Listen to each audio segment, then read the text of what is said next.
சொத்து சம்பந்தமான பிரச்சனைகள்ல முக்கியமான ஒண்ணு யூடிஆர் பட்டா. அந்த யூடிஆர் பட்டானா என்னங்க அப்படின்னு நிறைய பேர் கேட்கறது உண்டுதான். நிறைய பேருக்கு தெரிஞ்சிருக்கும், இருந்தாலும் சொல்றேன்.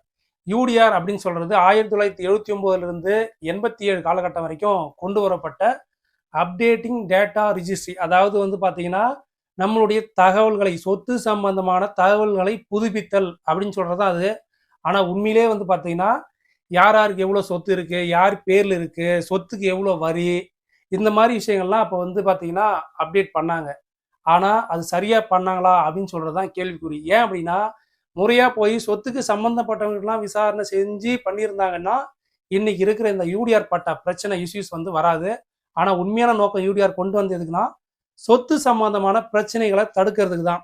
சொத்து யார் பேரில் இருக்கு, அதனுடைய 4 எல்லைகள், சர்வே நம்பர் என்ன, அதுக்கு தீர்வு எவ்வளோ இப்படின்னு சொல்லிட்டு நிறைய விஷயங்களை பார்த்தீங்கன்னா அதில் அப்டேட் பண்ணாங்க. ஆனால் என்ன ஆயிடுச்சு அப்படின்னா சொத்துக்கு யாருடைய சொத்து அப்படின்னு தெரியாத ஆட்கள்லாம் அங்கே இருக்கவங்கள அக்கம் பக்கத்தில் இருக்கவங்கள விசாரிச்சு போட்டதால நிறைய தவறுகள் வந்துருச்சு.